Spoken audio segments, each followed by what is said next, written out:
दिखाए हैं उसके लिए तहे दिल से आप सबों का हम धन्यवाद करते हैं। जब भी ये 17 साल बाद ये चुनाव हो रहा है और हम जब चुनाव में नहीं आए थे, मेरा मन नहीं था कि चुनाव लड़ा जाए, तब तक कोई इंटरेस्ट नहीं था, लेकिन बहुत बच्चे आए और बहुत लोग बिहार के हर एक कोने से फोन आया और बोला गया कि आप लोग पार्टिसिपेट करिए इसमें। इसलिए नहीं, लोगों को कुछ जो औरंगाबाद से थे वो हम लोगों के 10 सालों से हमारे कार्यकाल को देखे हैं और उनको उम्मीद है कि बदलाव लाया जा सकता है। सबसे पहले ये बदलाव सिर्फ फार्मेसी फील्ड का बदलाव नहीं लाना है, सरकार या सबको समझना पड़ेगा कि सिस्टम हमारा कैसा है। अगर हेल्थ सिस्टम जो है वो health system basically pyramidal shape होना चाहिए, पिरामिड जैसे देखते हैं वैसा होना चाहिए। टॉप पे डॉक्टर, बीच में पैरामेडिक्स और फार्मासिस्ट और उसके बाद 4th ग्रेड एम्प्लॉय। लेकिन पूरा का पूरा जो हेल्थ सिस्टम है अपने बिहार का वो शंकर जी के डमरू की तरह है। ऊपर में डॉक्टर ज्यादा मिलेंगे, फार्मासिस्ट और पैरामेडिक्स बहुत कम मिलेंगे और सबसे लास्ट में आपको 4th ग्रेड एम्प्लॉय मिलेंगे, ज्यादा मिलेंगे। इसका एक बहुत बड़ा कारण है, आपका इंपॉर्टेंस कोई नहीं समझता। इसमें आपकी गलती कुछ भी नहीं है, आपकी या हमारी, इसमें हमारा कुछ भी नुकसान नहीं है। इसमें नुकसान है पूरे के पूरे हेल्थ सिस्टम का, इसमें नुकसान है बिहार वासियों का, इसमें नुकसान है, हर जगह नुकसान है। पूरे देश में हेल्थ सिस्टम जो जर्जर है वो सिर्फ इसीलिए है। अगर डॉक्टर लिखता है कि ब्रोमोहेक्सिन और एम्ब्रोक्सोल दे दीजिए तो उसका झंझनाहट कौन बताएगा? वो फार्मासिस्ट बताएगा, अदरवाइज पेशेंट हॉस्पिटल में भर्ती हो जाए। संजय सर जिंदाबाद, जिंदाबाद। डिस्प्रिन दिया जाता है, डॉक्टर साहब डिस्प्रिन दे देते हैं, लेकिन उसको सही से खिलाने का उपाय कौन बताएगा? सबसे ज्यादा जाके डायबिटीज के डॉक्टरों से पूछिए, वो बताएंगे। एक ही पर्ची पे कोई पेशेंट 4 साल से दवा खाता है और जब उसमें क्रिएटिनिन बढ़ता है तो वो जाके एडमिट हो जाता है। उस सीक्वेंस को कौन रोकेगा? फार्मासिस्ट। वो फार्मासिस्ट ही रोकेगा, क्योंकि वो समझता है कि प्रेस्क्रिप्शन बार बार रिपीट नहीं होना चाहिए। दवाएं लगातार 3 सालों से एक ही दवा नहीं चलना चाहिए। ये सिस्टम का फेल्योर है। अगर आपको बिहार में लगे लोगों को लगता है कि फार्मेसी वाले सिर्फ दवा देने के काम आते हैं तो ये उनका बहुत बड़ा भूल है। हम इतना दावा के साथ कहते हैं कि आप किसी भी फार्मासिस्ट के घर में उनका सर्वे कराकर देख लीजिए, उनके घर में ड्रग का कभी भी एब्यूज नहीं मिलेगा। कभी नहीं मिलेगा कि बहुत ज्यादा ड्रग यूज किया जाता हो या इस तरह का हो। ड्रग सिंपली एक केमिकल है। तो लगता है, सबको लगता है ये फार्मेसी वाले अपनी बात करते हैं। हम भी आए थे बिहार में, हमारे संजय सर भी हमके साथ आए थे।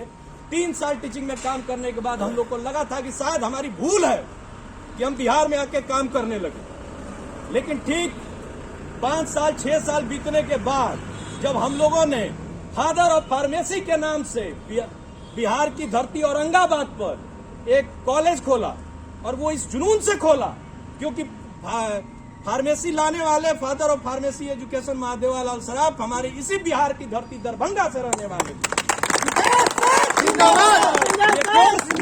1934 में आया, बीएचयू में 3 साल का कोर्स आया, लेकिन उसके बावजूद पूरे इंडिया में उनके नाम से एक कॉलेज नहीं खोला गया, चाहे वो सरकारी हो या प्राइवेट हो।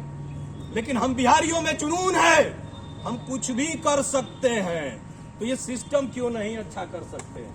तो इसलिए हम लोगों ने औरंगाबाद के रमेश चौक पे चाय पीते हुए हम कौशल सर और संजय सर ने ये निर्णय लिया था कि अगला कॉलेज हम फादर ऑफ फार्मेसी को डेडिकेटेड करते हुए खोलेंगे। और ऊपर वाले का आशीर्वाद, सरकार का भी सहयोग मिला और एम महादेवा लाल सराफ के नाम से इंडिया का पहला कॉलेज आपके औरंगाबाद में स्थित। बदलाव सब जब भी बात होती है तो लोग सोचते हैं ये ऐसा नहीं हो सकता। ना शब्द आप इर्द गिर्द घूमते हुए देखेंगे, नहीं हो सकता। जब इस चुनाव में हम लोग आए, बच्चे आए, तो सिर्फ हम हर जगह देखे, सिर्फ 3 मुद्दा उठ रहा था। काउंसिल में ऑनलाइन करेंगे, काउंसिल में भ्रष्टाचार कम करेंगे। भ्रष्टाचार तो होना ही नहीं चाहिए, ये चल कैसे रहा है, ये तो होना ही नहीं चाहिए। ऑनलाइन सिस्टम और रिन्यूअल, ऑनलाइन होना चाहिए रिन्यूअल और रजिस्ट्रेशन। लेकिन हमने डिसाइड किया कि मुद्दा सिर्फ यही नहीं रहेगा, मुद्दा सिर्फ यही नहीं रहेगा। हम लोग चौथे स्टैंडर्ड से पढ़ते हैं,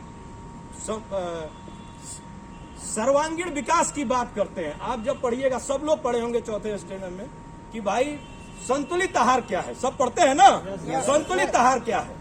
तो बात क्या होता है, बैलेंस डाइट। बहुत से सुनोगे तो बोलेंगे जिसमें सारे पोषक तत्व पाए जाते हैं। ऐसा कुछ भी नहीं है, जिसमें सारे पोषक तत्व संतुलित मात्रा में पाए जाते हो। तो आपका संतुलित हेल्थ सिस्टम क्या है, सब लोग पाए जाते हो ये नहीं, सही मात्रा में पाए जाते हो। डॉक्टर अगर जिस लेवल के हैं उसी लेवल से फार्मासिस्ट की भी संख्या होनी चाहिए, उसी लेवल के नर्सेज की भी संख्या होनी चाहिए, उसी लेवल से 4th ग्रेड का भी होना चाहिए। पूरे हेल्थ सिस्टम को हमें पिरामिडल शेप बनाना है। जो ये डंबल शेप हेल्थ सिस्टम दिखता है हमारा, यही हमारी सबसे बड़ी कमजोरी है। जब भी लू लगता है 20 के संख्या में यहाँ मर जाते हैं, जब भी कुछ होता है तो लोग प्रॉब्लम में आ जाते हैं। कुछ हम लोग घोषणा संकल्प पत्र बनाए हैं सबको ध्यान में रखते हुए, ताकि ये जो टर्म मिल रहा है ये सिर्फ 1 साल के लिए नहीं मिल रहा है। जो भी जीतेगा, हम जीते, आगे जीते, कोई भी जीते, लेकिन ये जो टर्म मिलेगा वो 5 साल का मिलेगा। 5 साल काफी लंबा समय होता है और हमको दिखाना पड़ेगा। जब स्टेशन पे आप जाते हैं तो वहां जाने के बाद अगर स्टेशन के टिकट कलेक्टर से बोलिएगा कि भाई हमको जाना कहाँ है, तो पटना जाना है, तभी वो टिकट देगा। ऐसा नहीं हो सकता कि आप जाके बोले सिर्फ हमको टिकट चाहिए और टिकट दे देगा। आपको बोलना पड़ेगा। इसलिए अपने संकल्प पत्र में हम लोग बारी बारी सब कुछ डाले हैं कि 5 सालों में कितने कार्यों के लिए हम लोग कार्यरत रहें। सबसे बड़ा